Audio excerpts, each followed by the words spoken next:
A mother pulled her son away from me on a crowded New York subway, said loud enough for the entire car to hear that she didn't want him sitting near someone like me. And 30 seconds later, when that same child stopped breathing and collapsed on the floor, every person in that car, including his mother, turned to me, the pediatric emergency nurse she'd just publicly humiliated for being gay. And I had to decide in that split second whether saving his life was worth giving her a second chance she'd never given me. My name is Alex Morgan. I'm 29 years old, and what happened in those 7 minutes between 59th Street and 125th Street taught me that sometimes the universe forces you to be better than the people who hurt you, and sometimes being better feels like the cruelest punishment of all. I just finished a 12-hour shift at Mount Sinai Hospital where I work in pediatric emergency care. It was a Thursday evening in November, the kind of cold that cuts through your jacket and makes you question why anyone lives in New York.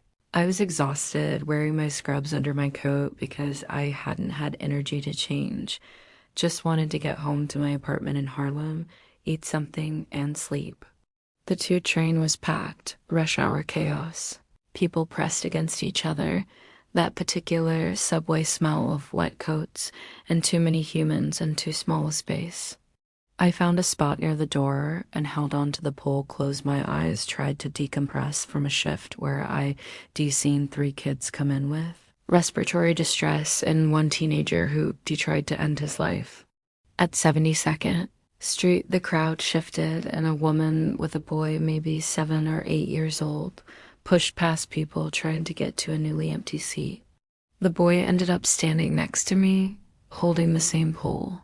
He had a Yankees cap and light-up sneakers and was playing some game on his mom's phone. His mother, maybe late 30s, well-dressed, the kind of Upper West Side mom you see everywhere in that neighborhood, was trying to maneuver closer to him through the packed car. She looked at her son standing next to me, looked at me, and her expression changed. I'd seen that look before. That specific look when someone clocks that you're queer, when they see the rainbow pin on my work bag, when they notice the way I dress, the way I exist, and they decide in that instant that you're a threat. She reached past 2 people and grabbed her son's arm, pulling him toward her with enough force that he stumbled. She said, loud enough that at least a dozen people heard over the train noise, "Come here, Jacob. I don't want you standing near her." The kid looked confused. She lowered her voice, but not enough, and said to the woman next to her, "You never know with these people. I don't want him getting any ideas." The woman next to her nodded sympathetically. I felt my face burn.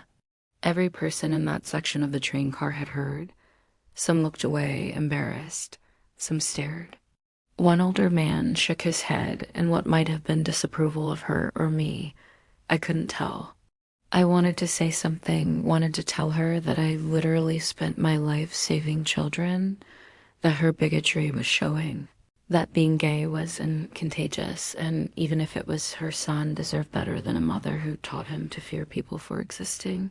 But I was so tired, bone tired, soul tired, tired of fighting these battles on top of everything else. So I just looked at the floor and waited for my stop. The train lurched forward. We were between 86th and 96th when I heard a sound that made every trained instinct in my body snap to attention. A gasp, a wheeze, then a thud. I looked up and the boy, Jacob, was on the floor. Not fallen, collapsed. His mother was screaming his name, grabbing at him. People were backing away, creating a circle. I pushed through instantly, my exhaustion vanishing, my training taking over. I dropped to my knees next to him and assessed in seconds. His lips were turning blue, he wasn't breathing, his eyes were rolling back. Anaphylaxis, severe allergic reaction. I'd seen it 100 times. Someone yelled to call 911. The mother was hysterical, shaking him, making it worse. I pushed her hands away and said, "Don't touch him, let me work." She looked at me with horror and recognition and said, "You, no, not you." I said, "I'm a pediatric emergency nurse. He's in anaphylactic shock. He has maybe 3 minutes before he has brain damage." Do you want me to save him, or do you want to keep being a bigot while your son dies? She made a sound like a wounded animal and moved back. I checked his airway, tilted his head back, checked for breathing. Nothing. His pulse was thready and fading.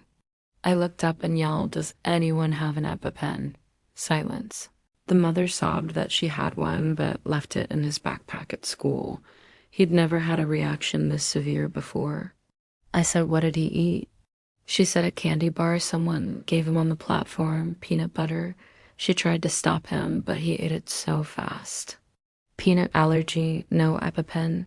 We were 3 stops from 125th, where I knew there was an ambulance station, but 3 stops might as well have been 3 hours. I made a decision. I started CPR, 30 compressions, 2 breaths. His chest was tiny under my hands. I counted out loud, locked into the rhythm, shut out the mother's crying, shut out the watching crowd, shut out everything except keeping this child alive. 30 compressions, 2 breaths, 30 compressions, 2 breaths. The train felt like it was crawling. Someone yelled, "We're stopping at 103rd. I yelled back, "Tell them to hold the train and get paramedics." I kept going. My shoulders burned, my hands ached. I'd done CPR in the hospital with teams and equipment.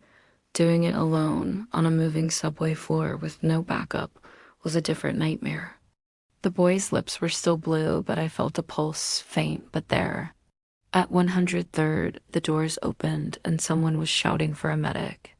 A transit cop appeared, then another person with a medical bag. I yelled, "Anaphylaxis, peanut allergy, he needs epinephrine now." The person with the bag pulled out an EpiPen. I grabbed it and jabbed it into the boy's thigh through his jeans, held it for 10 seconds, the longest 10 seconds of my life. Then we waited. 5 seconds, 10 seconds, the boy gasped. His back arched, he took a breath. Then another. His lips started pinking up, his eyes fluttered. He was breathing. Paramedics arrived and took over. They got him on oxygen, onto a stretcher, started in 4. The mother was trying to follow, trying to get to him. One of the paramedics asked me what happened. I gave him the rundown: anaphylaxis, no available EpiPen, CPR for approximately 4 minutes, epi administered at 103rd. He said, "You saved his life. If you'd waited for 125th, he'd be dead." The mother heard that. She was standing 3 feet away, and she heard that, and she looked at me with an expression I will never forget. Gratitude and shame fighting for space on her face. They loaded Jacob into the ambulance. Before they closed the doors, the mother ran back to me. She tried to speak but couldn't. Then she said, "I'm sorry." Just that, "I'm sorry." I said, "You should be." She said, "I was wrong. I was so wrong. You saved him. You saved my son. I don't know how to thank you." I said, "You can thank me by teaching him not to be like you." She flinched like I'd hit her. The paramedics said, "We need to go." She got in the ambulance and they drove away. I stood on the platform at 103rd Street, covered in sweat. My knees scraped from the subway floor, my hands shaking with adrenaline crash. The transit cop asked if I was okay. I said I was fine. He said, "You're a hero." I said, "I'm a nurse. I was doing my job." He said not everyone would have done that after what she said. I said, "A child is a child. What his mother believes doesn't change that he deserves to live." I got on the next train, rode to 125th, walked home in the dark, sat in my apartment and cried for 20 minutes. Not because of what happened, but because of what it meant. I'd saved a child whose mother had publicly humiliated me for existing, and I'd do it again, and that truth felt both powerful and deeply unfair. Why did I have to be better? Why did I have to prove my humanity by saving the child of someone who didn't think I deserved basic respect? The hospital called me the next morning. The boy's mother had called asking for my information. They said she wanted to thank me properly.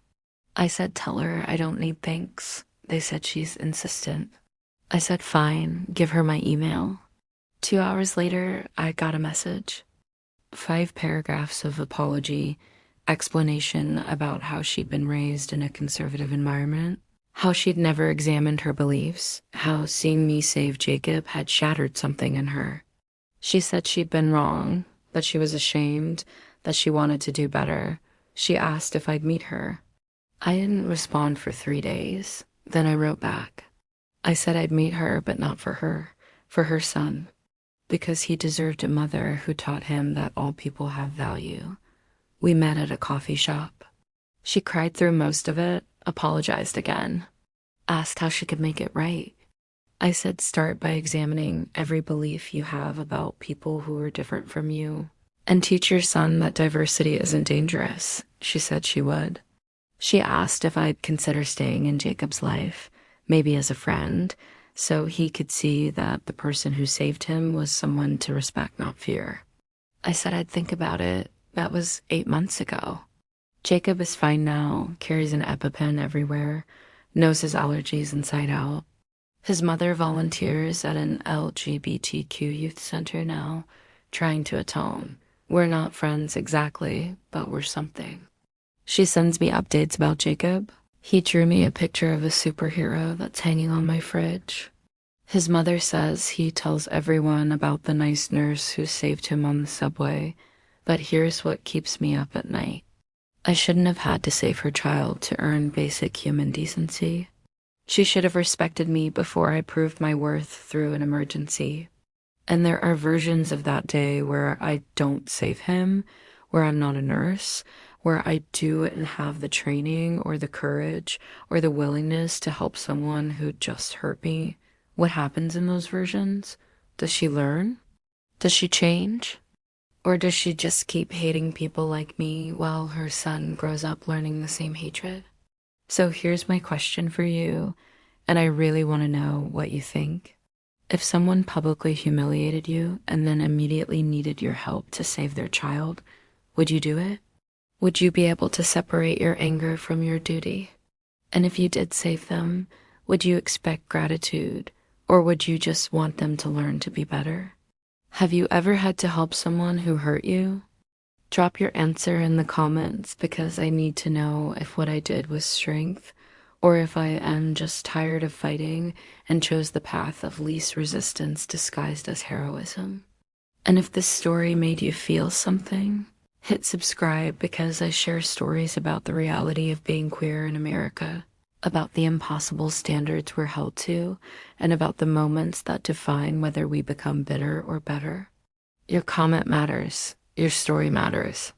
Tell me what you would have done,